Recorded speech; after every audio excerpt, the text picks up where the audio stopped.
Titanic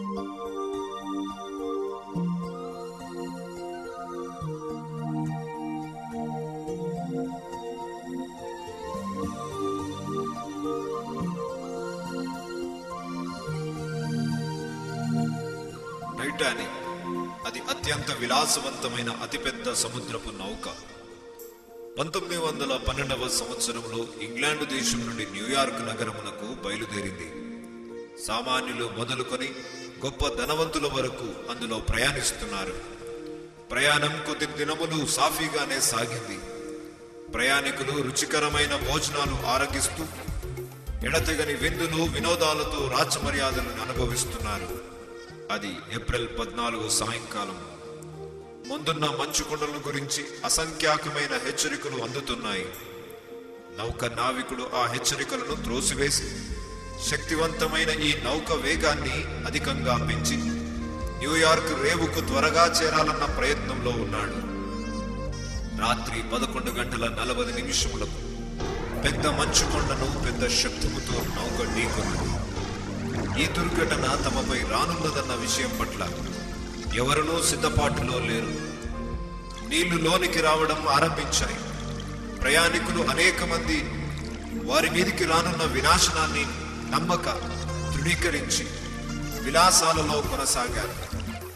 అతి దగ్గరలో కాచుకొని ఉన్న నిజమైన అతి భయంకర స్థితిని ఎరుగక వారు వెచ్చని విలాసవంతమైన నౌక గదులలోనే ఉండిపోయారు. నౌక మునిగిపోవనారంభించినప్పుడు ప్రాణమును కాపాడుకునే నావల కోసం తొక్కిసలాట మొదలైంది. తప్పించుకొనుటకు వీలు కాని వారు విలాసవంతమైన నౌక ఒడిలో నుండి చల్లని సముద్రంలోనికి దూకారు.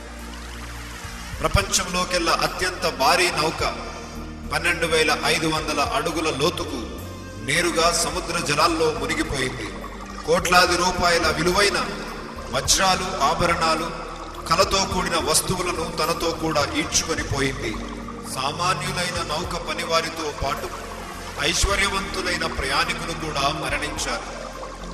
ఆ రాత్రి ఎవరూ ఊహించని రీతిలో 1717 మంది మీదికి మృత్యువు అతివేగంగా తన పంజా విసిరింది. దయచేసి గమనించండి, ఏదో ఒక దినాన ప్రతి ఒక్కరూ మరణమును అనుకొనని రీతిలో ఎదుర్కొనవలసి ఉన్నది. మరణం ఎప్పుడు ఎవరికి ఎలా సంభవిస్తుందో ఎవరికీ తెలియదు. ఈ మరణము తప్పించడం ఏ మానవుని చేతుల్లో లేదు. ఈ లోకంలో ఎంతో మంది మహానుభావులు ఉన్నారు. వారు మరణించారు, కానీ తిరిగి లేపబడలేదు. ఇప్పుడు మనం ఆలోచించవలసిన విషయం ఏమిటంటే, మానవుడు ఎందుకు మరణిస్తున్నాడు? మరణించిన వారంతా ఎక్కడికి వెళ్తున్నారు? దీనికి జవాబు దేవుని పరిశుద్ధ గ్రంథమైన బైబిల్ చెప్పుచున్నది. పాపము వలన వచ్చు జీతము మరణము. మానవుడు మరణించడానికి ముఖ్య కారణం అతనిలోని పాపమే. భూమి మీద ప్రతి మానవుడు పాపములోనే జన్మిస్తున్నాడు, పాపములోనే జీవిస్తున్నాడు. దానికి ప్రతిఫలముగా నిత్య నాశనానికి లోనగుచున్నాడు. ఈ లోక చట్టం ప్రకారం ఒక నేరస్తునికి శిక్ష విధించే స్థలము జైలు అంటారు. అలాగే పాపములో జీవిస్తున్న ప్రతి మానవునికి శిక్ష విధించుటకు దేవుడు ఏర్పాటు చేసిన స్థలమే నరకం. నరకం అంటే పూతోట కాదు, అది మహాభయంకరమైన అగ్నిగుండం. అక్కడ అగ్ని ఆరదు, పురుగు చావదు. ఏడ్పు, పండ్లు కొరుకుట, భయంకరమైన కేకలు, ఇలా యుగయుగములో కొనసాగుతూనే ఉంటుంది. మానవులంతా మరణించిన తరువాత వారి పాపమును బట్టి ఈ మహాభయంకరమైన నరకాగ్నిగుండములో పడవేయబడుతున్నారు. ఒక్కసారి ఇందులో వేయబడిన వారిని ఇక ఎవరూ విడిపించలేరు. కానీ భూమి మీద ఎవరూ నశించిపోవడం దేవునికి ఇష్టం లేదు. పాపములో జీవిస్తూ నిత్య నాశనానికి లోనైన మానవులను రక్షించడానికి దేవుడే ఒక మార్గాన్ని ఏర్పాటు చేశాడు. పరిశుద్ధ గ్రంథమైన బైబిల్లో ఈ మాట రాయబడి ఉంది.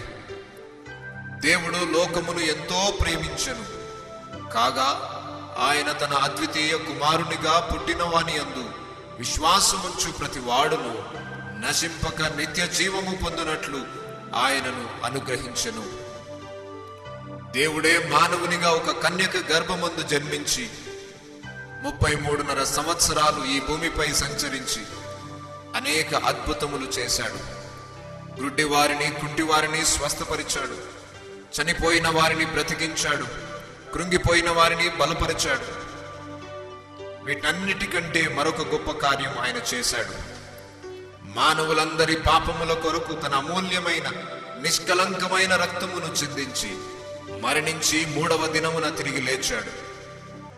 ఎవరైతే ఆ యేసు ప్రభువునందు విశ్వాసం ఉంచి పాపములను ఒప్పుకొని ఆయనను తమ స్వంత రక్షకునిగా, ప్రభువుగా అంగీకరిస్తారో వారికి పాప విమోచన మరియు నిత్య జీవము అనుగ్రహించబడుతుంది.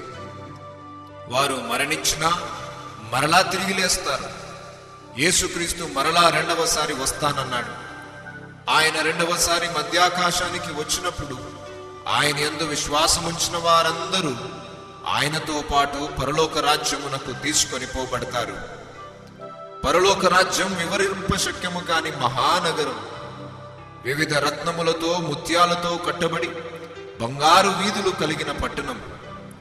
అక్కడ ఆకలి ఉండదు, దుఃఖం ఉండదు, కన్నీరు ఉండదు, రోగాలు ఉండవు, మరణం అసలే ఉండదు. గొప్ప ఆనందముతో, సమాధానముతో, దేవునితో సహవాసము, సాన్నిహిత్యాన్ని అనుభవించగలిగిన మహిమ కలిగిన స్థలము. ప్రియ స్నేహితుడా, ఇప్పుడు నీ ముందు 2 స్థలాలు ఉన్నాయి. ఒకటి నరకం, మరి ఒకటి పరలోకం. రెండింటిలో నీవు దేన్ని ఎన్నుకుంటావు? నీ జీవిత గమ్యాన్ని గూర్చి నిర్ణయం తీసుకోవడానికి ఇదే అనుకూలమైన సమయం. నీ పాపములను ఒప్పుకొని మారు మనస్సును పొంది యేసు ప్రభువునందు విశ్వాసముంచి ఆయనను ప్రభువుగా, రక్షకునిగా అంగీకరించి ఆయన యందు విశ్వాసముంచు. అప్పుడు నీవును నీ ఇంటి వారును రక్షింపబడతారు. శాంతి సమాధానములతో నీవు వర్ధిల్లుతావు.